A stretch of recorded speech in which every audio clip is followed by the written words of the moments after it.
One spokesman says the world order has been dealt a death blow. What does he mean? They will silence every Christian who stands for the truth if they're not stopped.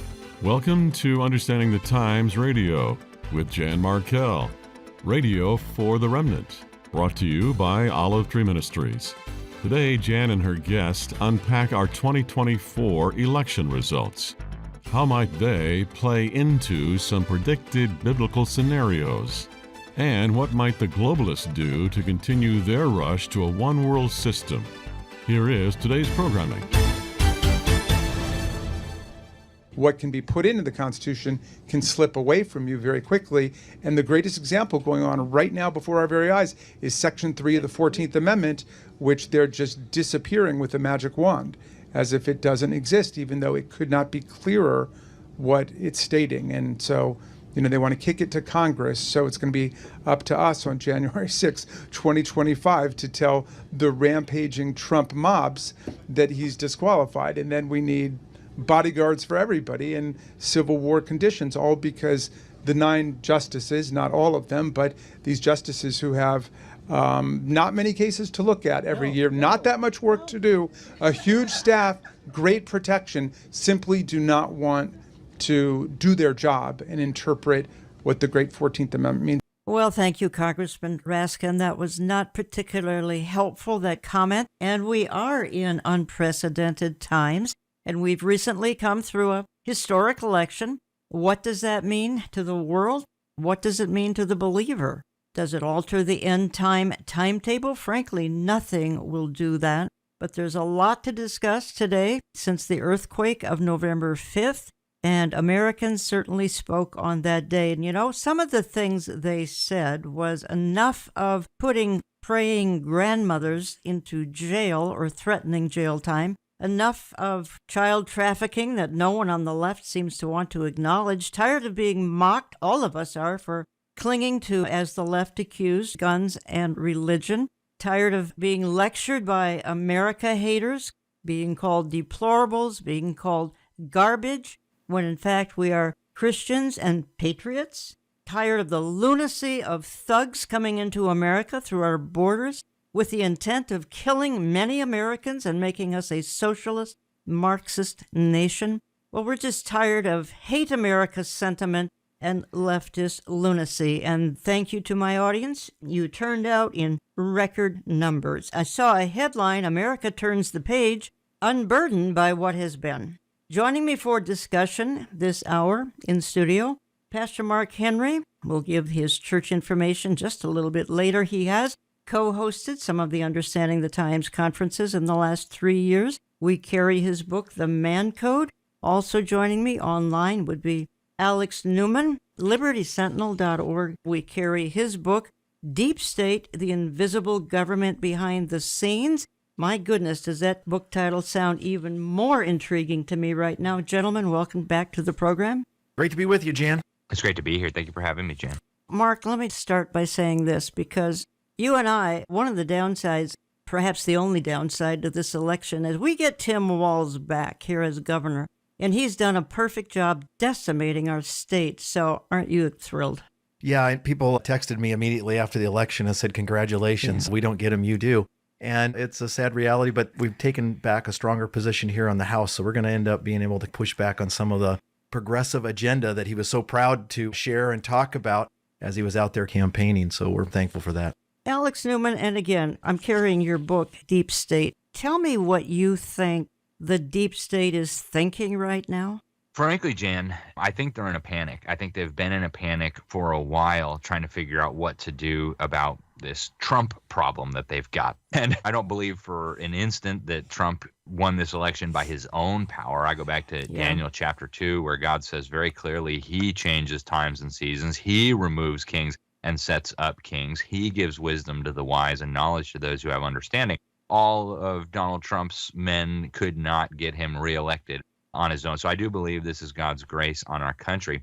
But they tried everything to stop him, and it's been going on 8 years now. They tried discrediting him politically. They tried calling him a Nazi and an anti-Semite and a racist and a xenophobe and a homophobe and every vile term you could think of to call a person. That didn't work. They started prosecuting his friends, his inner circle. General Mike Flynn, of course, was the first of many to be targeted by the deep state. That obviously didn't work. They threw a bunch of them in jail. Steve Bannon just recently finally got out.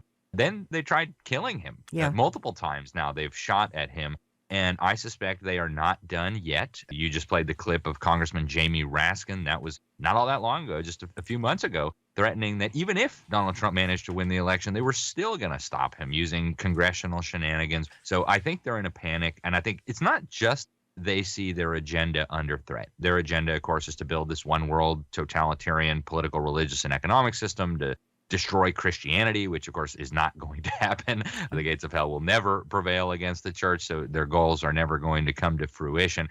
But it's much more than just their agenda in jeopardy. They're terrified in a very real sense that there may be some justice, there may be some accountability. The evil deeds that they have perpetrated in the shadows because they love darkness might be dragged out into the light. And there might even be prosecutions of people who have perpetrated these horrific crimes. Now, when Donald Trump won the first time, he was very conciliatory. He said, guys, I know you were all excited, but we're not going to be prosecuting Hillary Clinton. I haven't heard him say anything like that this time around.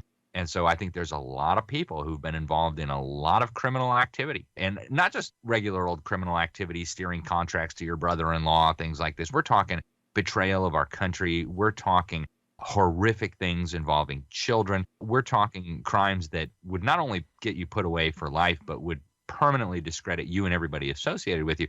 They're concerned that that stuff might come into the light and there may be justice. So I can't imagine how they're feeling right now. I know I wouldn't want to be them. Mr. Mark Henry, you want to add anything? Yeah, Jan, watching the election, I stayed up all night like you did, and we were texting back and forth with others. And I was thinking back as people were saying, I can't believe this has happened. I can't believe that Trump got elected. But Alex, you just mentioned Daniel chapter 2. It is God who establishes kings and removes kings. And I was reminded of a series of things, Jan. If you think about it, in the book of Daniel, Nebuchadnezzar is very proud. And he looks at all that he's done and says, look at this great empire I've created. And God humbled him, and he lost his mind right in front of everybody. And if you think back with President Biden, we literally watched him deteriorate mentally. Yes. And then we saw the vice president and her going around, and she was having difficulty speaking and communicating, and the confusion that was there. And I just think there's an interesting parallel there. And then you think about the amount of money that was spent against Donald Trump. And then you think about how the whole media with the Democratic Party being able to weaponize all levels of communication against Donald Trump. It was truly a miracle. And then you think about the assassination attempts. So you think about all these different levels. I just think we're living in amazing times. If people say, I've never seen a miracle before, and if I saw a miracle, I'd believe in God, I would suggest look around. You've just seen a miracle. Let me play this quick clip of Yuval Noah Harari, because he's going to open up a short discussion that I think we can have. Here he's going to talk about former President Trump. That's all who stands in the way of the global order. Are you concerned that Trump might be elected again shortly? I think it's very likely. And if it happens, it is likely to be the kind of like the death blow to what remains of the global order. And he says it openly. Now, again, it should be clear that many of these politicians, they present a false dichotomy, a false binary vision of the world, as if you have to choose between patriotism and globalism, between being loyal to your nation and being loyal to some kind of, global government or whatever.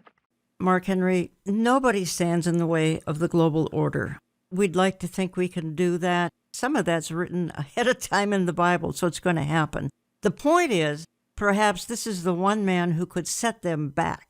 Yeah, for Harari to say that before the election took place. Yeah. And you catch there at the beginning of his sentence was, it's likely that he will be elected. So he's processing, man, he's going to be elected. If that happens, this is the end of the global order. All the things we've been working on, planning on, all the World Economic Forums, the 2030 agenda, this could be the end of that. That was a terrifying thing for him. God in his providence interrupted their plans. Exactly. Alex, you want to weigh in here? Yeah, I think that's so important to point out. I read in 2 Peter chapter 3, and this is important to understand. The Lord is not slack concerning his promise, as some men count slackness, but he's long-suffering to us. And he's not willing that any should perish, but that all should come to repentance. Obviously, the things that God has told us are coming are coming. But just like it says in verse 8 in 2 Peter chapter 3, for the Lord, 1,000 years is as a day, and a day is as 1,000 years. And so this will happen on God's timeline, not Satan's timeline, not man's timeline. And if God chooses to use a human instrument like Donald Trump, like anybody else that he may use to delay the coming of this one world totalitarian system that Satan is so obsessed with, that his minions on this earth are so obsessed with, there's nothing they can do to stop it. And so I understand they're in a tizzy, they're in a panic. Oh no, our precious global order. And they're right to be. But ultimately, all of this is in God's purview. It will be in God's timing. And there's not one thing they can do to change it. I was intrigued. The headline on Drudge Report, on Election Day, the world is in shock. That's sort of true. I guess God is allowing us some more time to win the lost, some more time to share the gospel. I'm just going down a little different path here because I think we should all be concerned about what is going to happen here in the interim. And I think it's 66 days. Am I right, Mark? Yeah, 66 days. Until the inauguration. I think we need to be concerned because, again, there are bad actors out there who are going to take advantage of current President Biden and Kamala Harris, and they're going to try to wreak havoc on the planet in one way or another, and maybe multiple ways.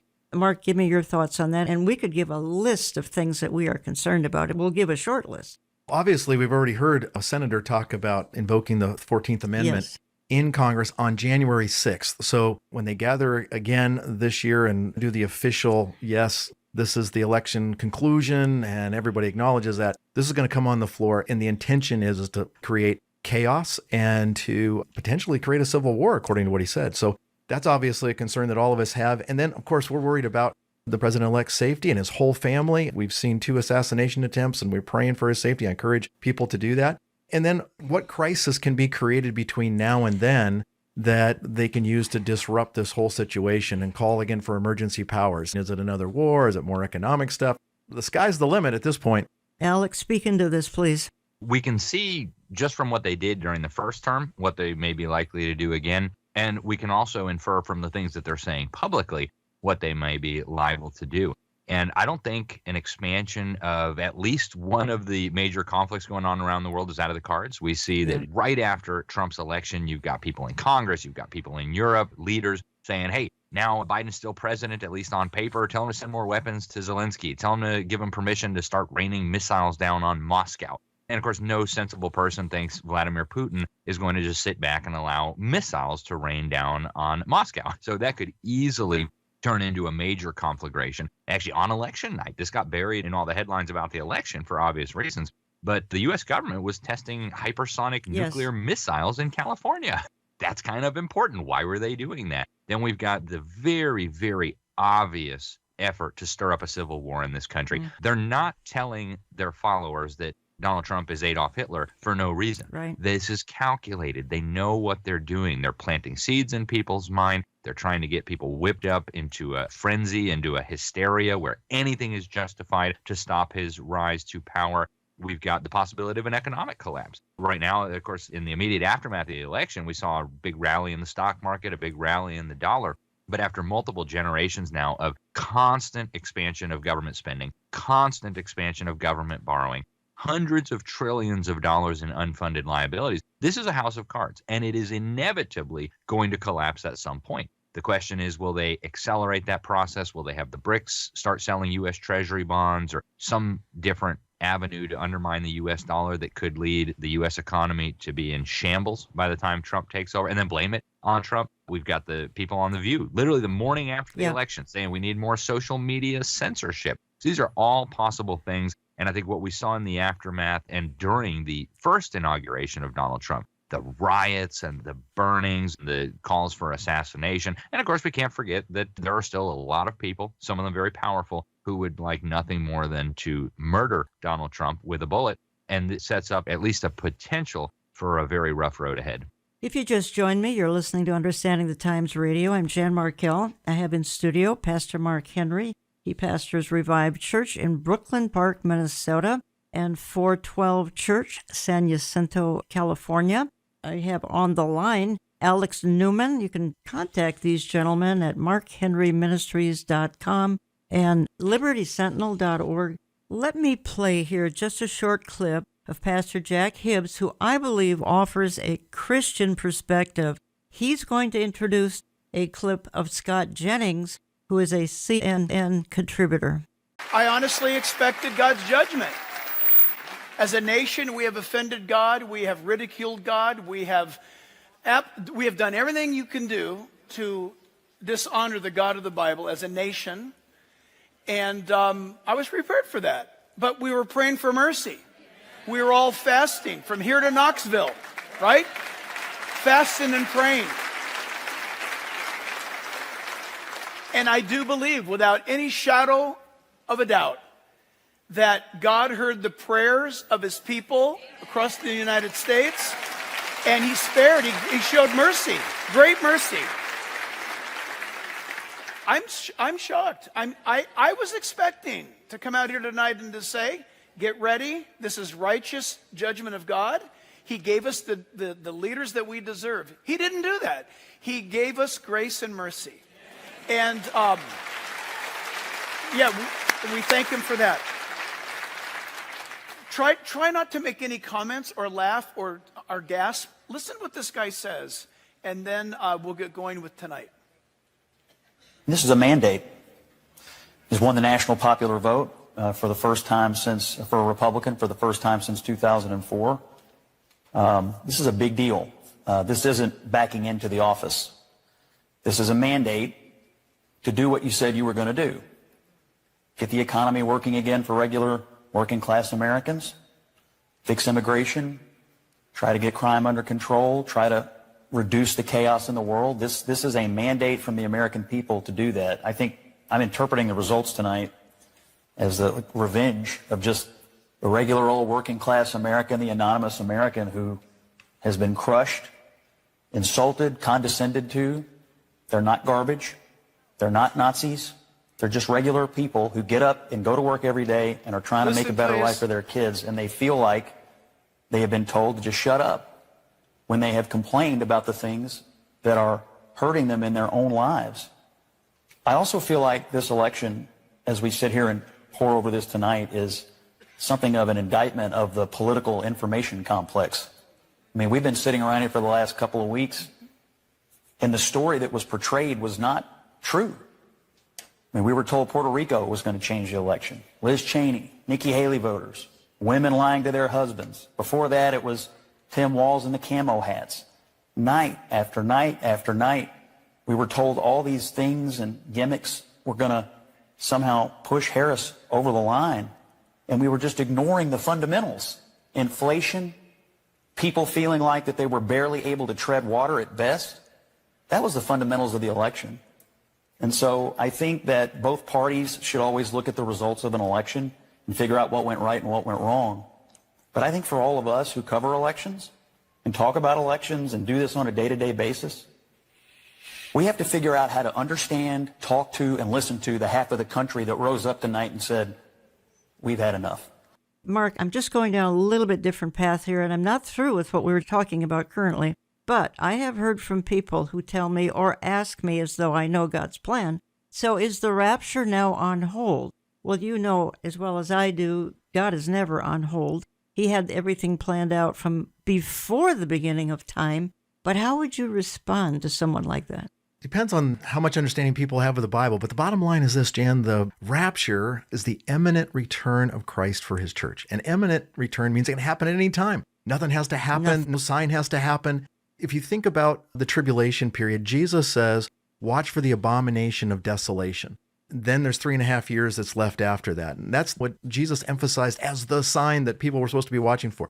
We don't have any sign. We're supposed to be looking for Jesus. He can come back anytime. And as Alex quoted earlier in our discussion time, the reason he hasn't come is he's building his church. Jesus said, I will build my church and the gates of hell will not prevail against it. He's saving for himself a people from every tribe, tongue, and nation. And we get to be part of that.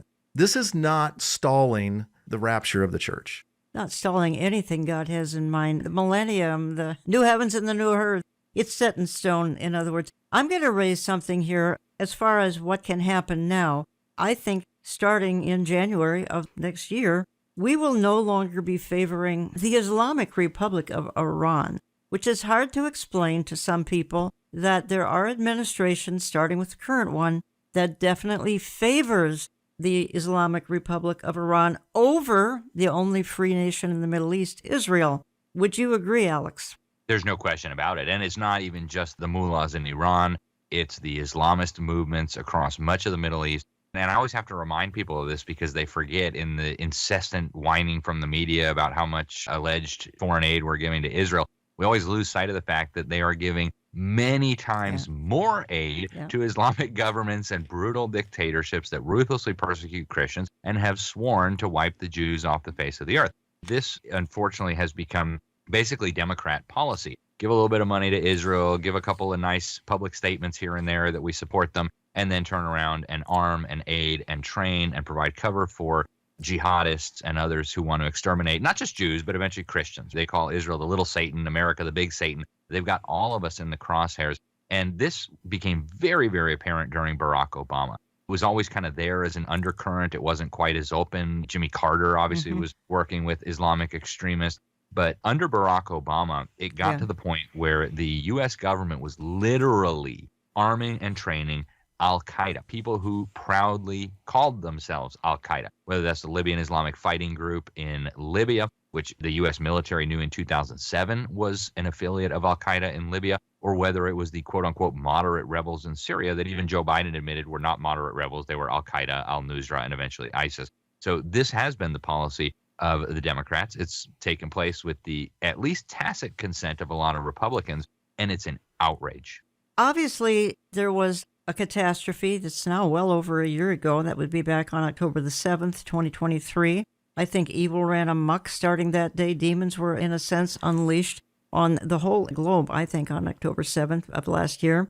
Quite frankly, Mark Henry, demons, they don't settle down, ever. How do you think the spirit world is going to be shaken up right now? Because we're going to have transition. Transition is an open door to all sorts of issues that can arise, instability, etc. How do you see the demonic world reacting? And we can't understand the mind of the enemy, but nonetheless, we kind of understand his tactics, and that's to unstabilize everything, come against Israel, come against America, come against the free world, shut down the church, make the church stay quiet. We know this, that Satan loves weaponizing the government against what God has called good, right? And we've been watching this, Jan, unfold right before our eyes. And you think about it, God created government. He calls it a minister of God in Romans 13 for the punishment of evildoers and the praise of those who do right. And we have seen this whole administration, government leaders in all areas, they're very proud about how they're massacring children and the mutilization of children and the sexual seduction of children and the anti-Semitic ambitions that they've had and supported and blessed, quite honestly. And then their opposition to the church. And as a pastor, I'm sitting there looking at this election and people say, this doesn't have anything to do with the church. It has everything to do with the church because we have a whole slew of leaders that would like to remove the First Amendment, the pesky First Amendment, to freedom of religion, freedom of speech, the freedom to gather and petition the government. They'd like to see that all removed. So this is definitely a setback for Satan, this recent election. And so we can rejoice and give thanks because policy does matter. And it says so clear in the Bible that sin, when it comes into a nation, brings shame to every people. When evil people rule, the people suffer. And when the righteous rule, they rejoice. So elections matter. Policy matters. Praise God, we get a little reprieve here. Alex, I said a minute ago that I referred to a headline, "The World in Shock." And the reason I kind of reacted to that is, why on earth would the world be shocked? And as I said in my intro, and I spent a minute or two on my intro, and I said, righteous people, for that matter, patriots, they don't have to be Christians, people of a more conservative bent, we are tired of being called a deplorable, of being called garbage. We are tired of watching the trafficking of children that the left does not seem to care about. Alex, why would a Drudge Report say that the world is in shock? What does the world think is going to happen when a people rises up and says, enough is enough, we are pushing back? It's a very good question, Jan. Part of the reason they're all in shock is because some of them still believe the fake media. The fake media has been telling us for months now that, oh, Kamala Harris is so popular, everybody loves her. Look at these polls, it's neck and neck. Oh, Kamala Harris is ahead. So when reality set in and they couldn't steal this election, it was like, whoa, really? You mean we've been living in a delusion all this time? Part of it is that people just refuse to see reality. And I think part of it, too, is that Donald Trump has been such an exception from what we have traditionally seen in American politics. He really has broken the mold. He doesn't fit in neatly to the Republican-Democrat divide where everybody generally agrees on certain basic principles. We've got a very small Overton window in which we can discuss things. And I think part of it, too, is that Donald Trump himself has changed. One of the first things that he said after it was announced that he won the election is that many people have told him that God spared his life for a reason. And then he says, and that reason was to save our country. I think a lot of people, including people who are sympathetic to the United States, by the way, had just assumed that this trend that we have seen in America of more and more moral degeneracy, more and more outrages, these attacks on our children, for example, was just going to continue accelerating. And now it's kind of shocking that with all of that momentum and with all of that media propaganda, suddenly the American people said, nope, we're not going to have any more of that, at least for the next 4 years. So I think there's a number of reasons for them to be shocked. And to go back to what Mark was talking about, I think the demons will be working overtime as they try to figure out how to address this new wrinkle in their agenda. Another thought along those lines, Jan, is that Romans chapter 1, that God gives them over. And one of the elements to that is the delusion. You say, why are these people so shocked? Well, the delusional thinking is so great, they give hearty approval to evil. So when a Christian doesn't give, when people stand up and say, that is wrong, that is evil, that's not pleasing to God, they can't help it. They're in darkness. There's only God's kingdom and Satan's kingdom, and they're following Satan's kingdom. So it's not surprising that they're shocked when God in his grace answers the prayers of his people, right? The fervent prayer of a righteous person avails much. Jan, in my lifetime, I don't know how many elections I've seen. I haven't really counted up, but never have I seen so many Christians committed to prayer and fasting the last several days, and God has answered their prayers. Couldn't agree more. Just a quick reminder, folks, my new book, When Jesus Returns, is out. It's a compilation of the best messages given at my conferences in suburban Minneapolis over the last 15 years or so. Contributors Amir Sarfati, Mark Hitchcock, Jack Hibbs, Michelle Bachman, Ed Heinzen, Jeff Kinley, and more. No more pre-ordering if you just go to my website, olivetreeviews.org, olivetreeviews.org, and you can order it. Call my office, probably on Amazon. It's in your local bookstore. When Jesus Returns, Living in Expectation of the End Times. I hope you'll check it out. When I get back, I kind of want to go down a little bit different path because I don't have Alex Newman on all that often, but when I do, I think that it would be appropriate to talk about some of the issues related to the Summit of the Future and the Pact for the Future. And is this the beginning, the forming of a one-world system? I think it is, but I think we need to dive just a little bit more deeply into it and take a really close look at just what on earth is going on. And this happened at the United Nations. It was only the end of September. When I get back, we'll talk about that and much more. Don't go away. Brandon, before we went on, we talked a little bit about the Summit of the Future. I was actually there. I went to cover it as a correspondent for the New American Magazine. Yeah. And the final agreement, the Pact for the Future, one of the most frequently discussed topics is the need for the UN and governments around the world to crack down on misinformation, disinformation, and hate speech. And just a quick word about hate speech before giving the details. That's actually a term that the Soviet Union came up with back in the 1970s. It was the Soviets who introduced that into the UN lexicon. And it doesn't mean what you think it means, people. It doesn't mean hating homosexuals or immigrants or any of those things that they want you to think. It really is a label that they believe should be applied primarily to Christians, people who believe what God said about marriage, people who believe what God said about gender, people who believe what God said about any important topic, and ultimately people who believe the gospel, people who believe that Jesus Christ can transform us and that we don't have to be stuck in our sin. Sin is not our identity. You can be transformed. That's hate speech. So eventually, if these people aren't stopped, they fully intend to criminalize the gospel. Welcome back. You're listening to Understanding the Times. And just a quick word here, because I'm not quite finished yet with what happened back on November the 5th. And I think some of us were, not fully anticipating what happened on that election day. I have in studio, again, the familiar voice of Pastor Mark Henry. You can learn much more at markhenryministries.com and of Alex Newman, libertysentinel.org. Again, we carry Mark Henry's book, which is The Man Code, and that would be in my online store. And we carry Alex's fascinating book, Deep State, The Invisible Government Behind the Scenes. And Alex, I'm coming right back to you again because I'm so intrigued with the deep state. And when you were with me, this would have been 2-3 months ago, and we talked very bluntly that the deep state, they're very evil intended people. They think nothing of bumping world leaders off. And at that time, you spoke up about the very possibility of ongoing attempts, not just on the life of Donald Trump, but on anybody who's making a difference. What are you thinking now that you've seen the results of Campaign 2024? Well, I think the strategy will continue, trying to take out anybody who stands for truth, righteousness, liberty. And I think the tactics vary based on the influence of a particular person. We saw incredible attacks on Donald Trump, for example. A lot of times it's just ignoring a person if you can make them go away that way. But the UN has been very, very clear about their desire to censor more and more. As people just heard in that clip, if you read the UN Pact for the Future, it's filled with references committing governments and the UN to fight misinformation, disinformation, and hate speech. And I actually ran into the UN Undersecretary General for Communication of the UN. Her name is Melissa Fleming. I don't know her personally, but I did run into her at the summit. And she had just spoken on a panel about press freedom, which I thought was ironic. So I approached her afterward, and she had announced in 2022 at the World Economic Forum that the UN had now partnered with Google to bury information that they didn't want people to see and to promote information that the UN was putting out. She actually said, we own the science, which shows a fundamental misunderstanding of science, obviously.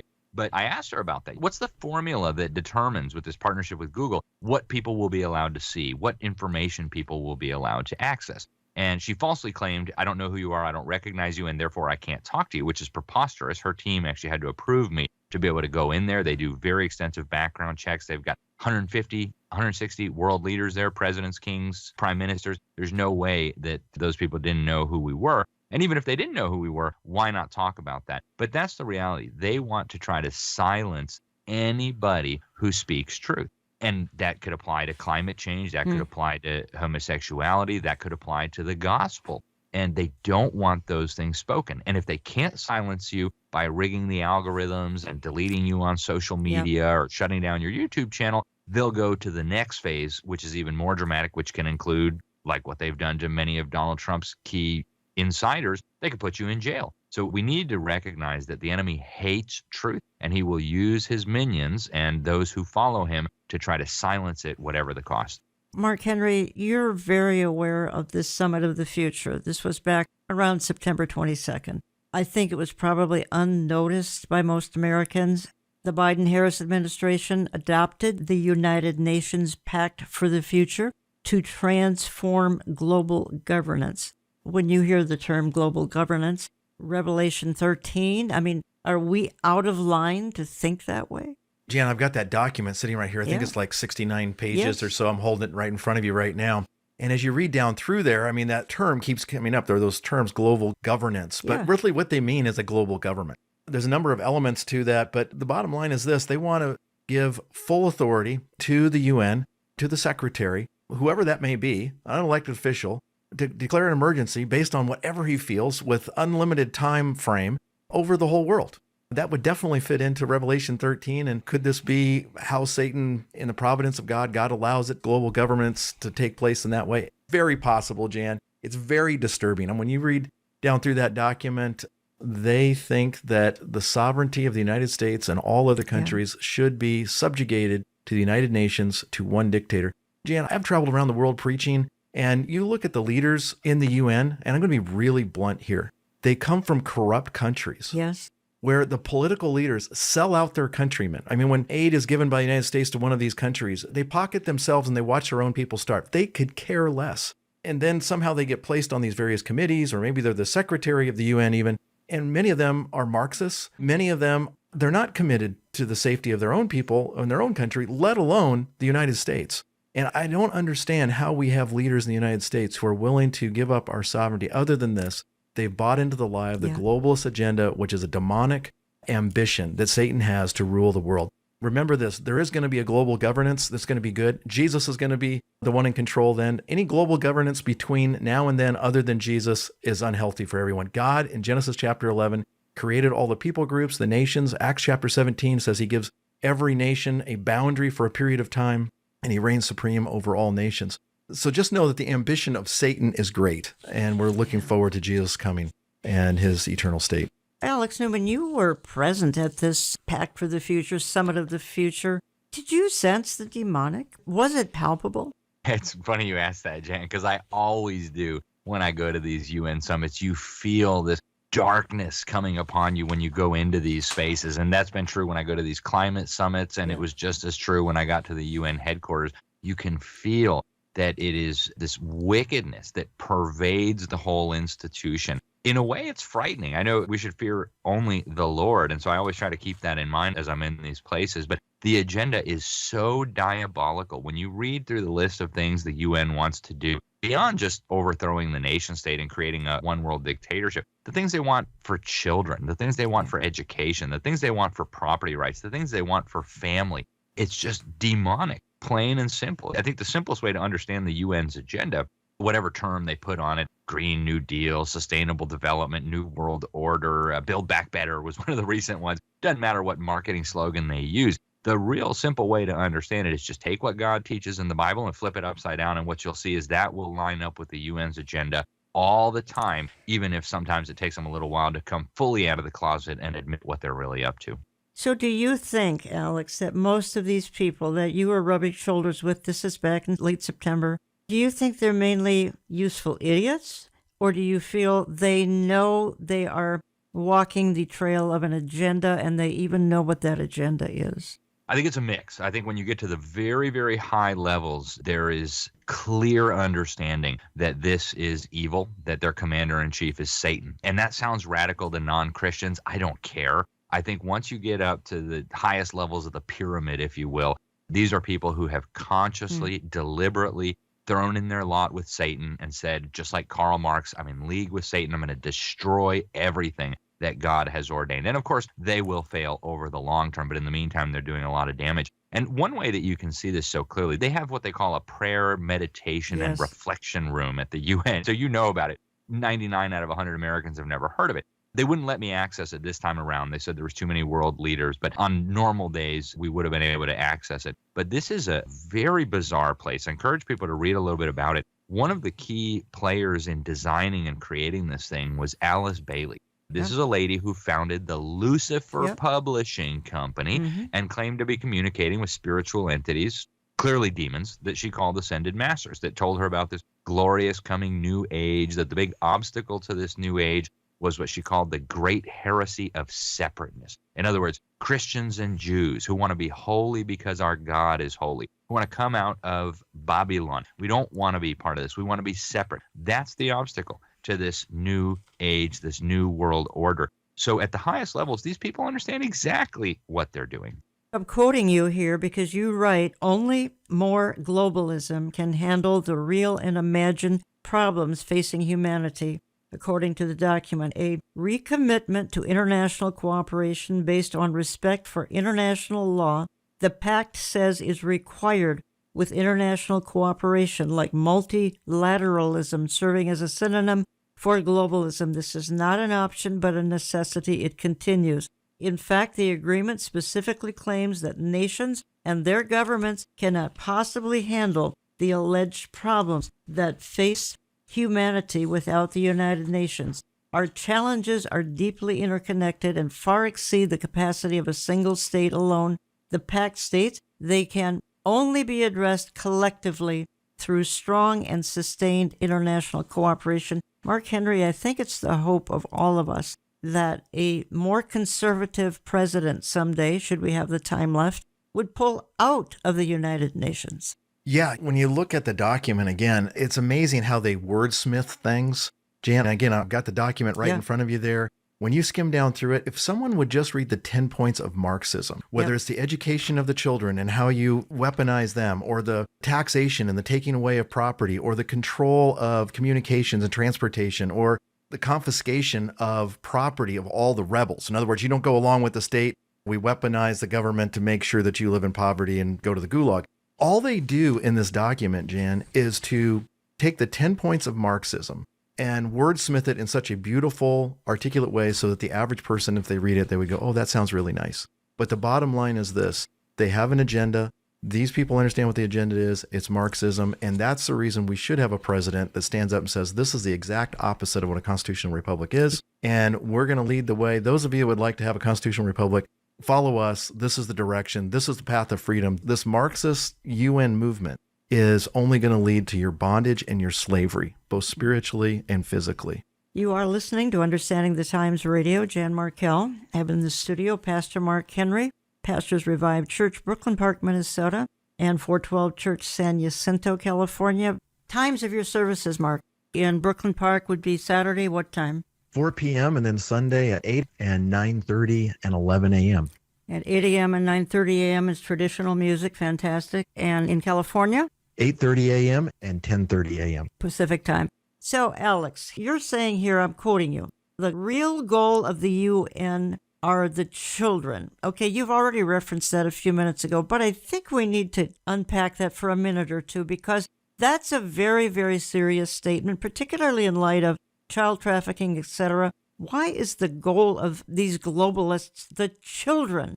Well, I think the simple answer is they know that children are more pliable, and they understand what the Bible teaches. If you go to Proverbs 22:6, it says, train up a child in the way that he should go. When he's old, he will not depart from it. The scripture is filled with this. In Luke, Jesus actually says that a student is not above his teacher, but when he's fully trained, he's going to be like his teacher. So if you want to change the face of humanity, if you want to get people to abandon their religion, their values, the 10 Commandments, you've got to go for the children. We're the bitter clingers. They recognize that education is the key. That's not my opinion. They've said it over and over and over again in their agreements going back decades, and I could cite 10 just off the top of my head. They have a major global plan. They actually have what they call a world core curriculum. It was written by the guy they call the father of global education, Robert Mueller. He was a wackadoodle of the highest order. He actually called the UN one time the body of Christ, which we all know, of course, is blasphemy. The church is the body of Christ, not the United Nations. Really interesting. In the foreword to the teacher's manual for the World Core Curriculum, which the UN says needs to be taught to every child in every school in every country, he admits that it's based on the teachings of Alice Bailey, who I mentioned earlier. So I bought her books to figure out kind of where they're going with this. She has one that she wrote in partnership with a demon. She called him the Tibetan Jval Kul.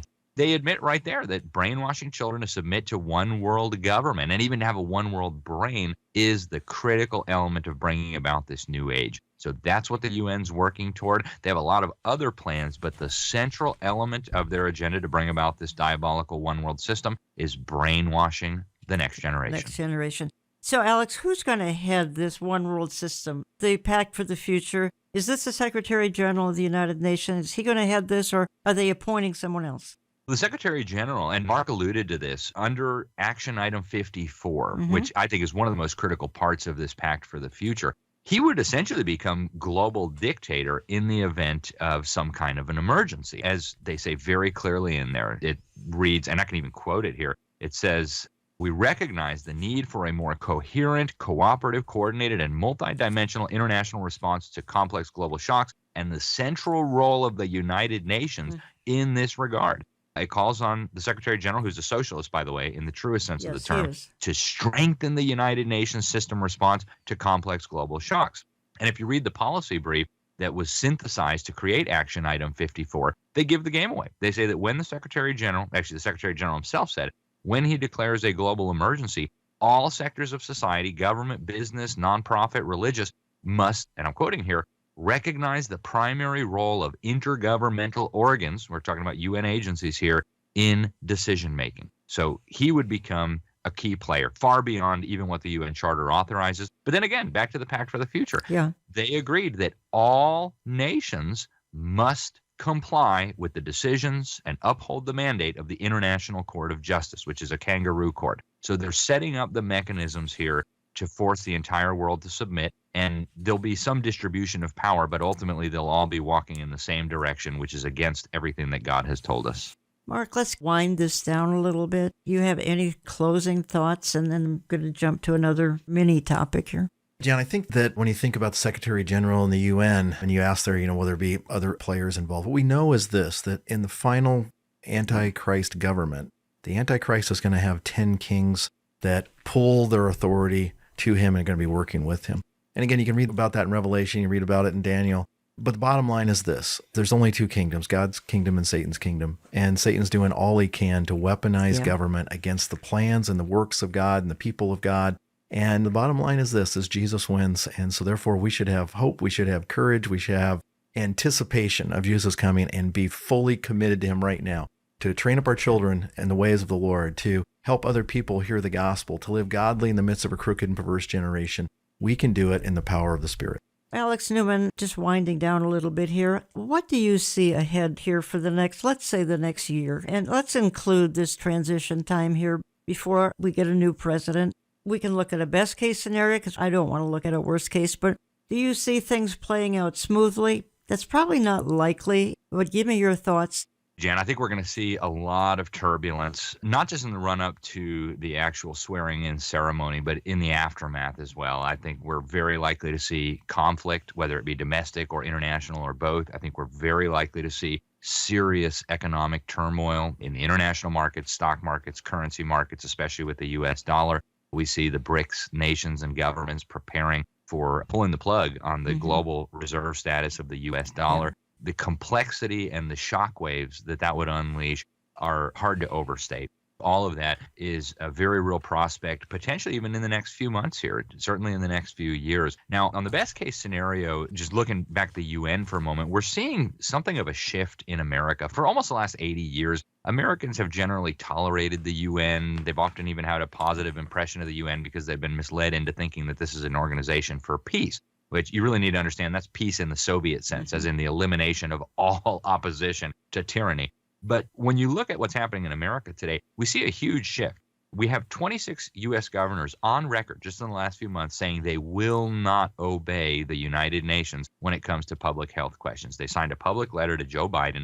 They said, look, the federal government doesn't have these powers under our Constitution. You certainly can't be delegating them to an international organization like the UN and the World Health Organization. So we're not going to obey.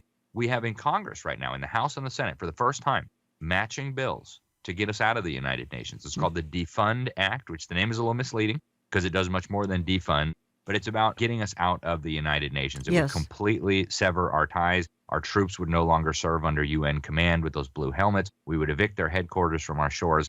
And we've had bills like that in the House. We've had occasional movement in the Senate, but never matching bills. And obviously Joe Biden and his handlers would never sign something like that. But when Donald Trump comes in, he made globalism one of the top targets of his first administration. He's been clear that he's going to do that again. So I think the UN is at the very least going to take a real beating. And I think we should celebrate that as Christians. I think we should encourage that, but ultimately recognizing that our hope is not in politics. Amen. It's not in Donald Trump. It's got to be in Jesus Christ. We've got to be focused on him, and we've got to be focused on doing the things that he called us to do. We can't just sit back and say, oh, great, we have a decent president again. Let's go back to watching our football. No. God's given us clear commands. We've got the Great Commission. We've got the training and the discipling of our own children. We've got lost people who are facing a potential eternity in hell separated from God. How can we rest? How can we relax when we know that's what's going on? So we've got to redouble our efforts to reach the lost, to proclaim the gospel to the lost. And there's never been a better time than right now. Thank you for that, Alex. Mark Henry, you just highlighted an article from the Washington Post, opinion article. The second resistance to Trump must start right now. And the author, Perry Bacon Jr., Donald Trump will probably be even more extreme, radical, and cruel to his ideological and political enemies in his second term than he was in the first. We need another resistance to take him on, starting right now. Why did you highlight that article? Because that was written November 6th. So the election takes place on the 5th. We wake up in the morning on the 6th and we hear that Donald Trump has won the election. And right there in the Washington Post that day, opinion piece, big, bold letters, the second resistance to Trump must start right now. So whether it's the 66 days that we have between now and the inauguration or afterwards, I just think we've got to come to the realization that light and darkness can't mix, and that the powers of darkness and, as you say, like the demons have been released with the unrighteousness at a new apex, at least in our lifetime. It's going to be a fight for anything that's good, anything that's holy, anything that has righteous value to it. That is an illustration of how committed they are. I think you're right. The very first day. The very first day. Well, those demons are unleashed too. Alex, you're about to head off to Azerbaijan for COP29. Give us 2-3 paragraphs. What are you anticipating at COP29, and what is it? What does it stand for? COP29 is the 29th conference of the parties. Short, they call it the Climate Summit. This is the 29th annual UN Climate Summit. And because of the election results, it's going to be a very, very different climate summit. The last one, they agree they're going to eradicate fossil fuels, hydrocarbon energy. Of course, they were only talking about what used to be known as Christendom. The communist Chinese and the Arabs were literally making oil deals at this conference. It was just for the suckers in the West. Yep. At the one before that, they set up this giant reparations fund where they were going to redistribute what's left of middle-class American wealth to their third world kleptocratic allies. I go to these every year. And during the first Trump administration, you couldn't believe the hatred. It was like the whole conference was about, let's trash America. Let's hate on America. Let's hate on Americans. They're wicked. They're evil. Everything was about demonizing America. And to be fair, Trump trolled them a little bit. The one in Poland, I remember he sent a team to do an event about how great coal and oil were for humanity. He was really getting under their skin, liberating us from backbreaking labor. So I suspect this one in Azerbaijan, the main purpose is going to be to try to fortify the defenses so that they can hopefully, in their minds, get through the next 4 years and have the climate ship, if you will, intact on the other side. How is soon-to-be President Donald Trump, he's going to not cooperate with the climate agenda, I guarantee. There's no question about it. In fact, I just spoke with the chief of staff at the EPA under his first term and asked her about the withdrawal from the Paris Agreement, because they kind of went through the formalities. Yeah. The agreement says we have to wait 4 years, so we'll do that. I asked her, what about the next time? Oh, no, we're not playing around. We're just going to come right out. They're even talking about possibly getting us out of the UNFCCC, the UN Framework Convention on Climate Change, the agreement that underpins all of it. So it's going to be a bad year for the UN climate cult. And I say cult in the truest sense of the term. Yeah. When I was in Egypt a couple years ago, they walked to the top of Mount Sinai and broke out a new and improved 10 Commandments. It was preposterous. So it's going to be a bad year for them. And that's great news for America. It's great news for Christians. And now would be a good time to get well informed on these issues. I'll be there reporting all of that. So I hope people will stay in touch and keep up on this, because it really is an important part of their agenda. That's why I go. Mark Henry, 30 seconds if you want to wrap it up.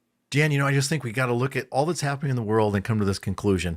We need God. Yeah. All of the greatest leaders in the world, past, present, future, that's nice. But the bottom line is this: we need the hand of God in our life. And so if our listeners haven't trusted Jesus Christ, I just want to encourage each and every one of them. Today's the day of salvation. Look to the Lord Jesus Christ. Laws are important. They suppress evil, but they can't change a person's heart. They can't make you a new creature in Christ Jesus. You need to be born again. Believe in the Lord Jesus Christ, and you shall be saved. Thank you, Mark Henry, for that. MarkHenryMinistries.com, LibertySentinel.org. Gentlemen, I thank you so much for sharing so frankly, so bluntly this hour. We are in unprecedented times. I opened the program saying that, and I'll say it again, double emphasis. Therefore, I'm going to go out. I haven't used this for a couple of months. I think it's very calming and very assuring. When the time was right, the sea parted. The walls fell down. The lions went hungry. The sun stood still, the waves were calm, the stone was rolled away, the clouds were parted, and the Lord ascended. And when the time is right, the King of Kings, he will return. He is never early, and he's never late. He's always right on time, and his plan for you is good. I want to thank you for listening, folks. We have an interesting year ahead of us, don't we? Stay tuned. It's going to get very, very complicated, and I think we are really now in a countdown to the Lord's return. We'll talk to you again next week.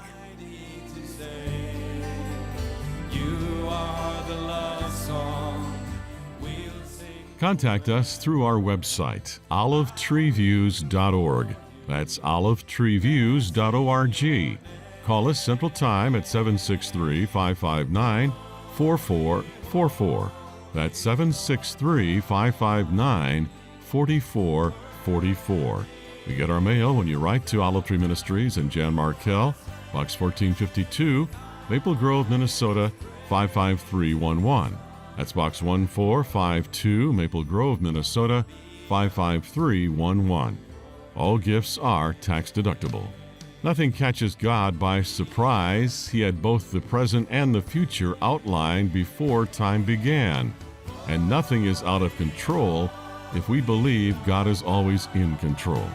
He is orchestrating the players on a chessboard so that all things fall into place.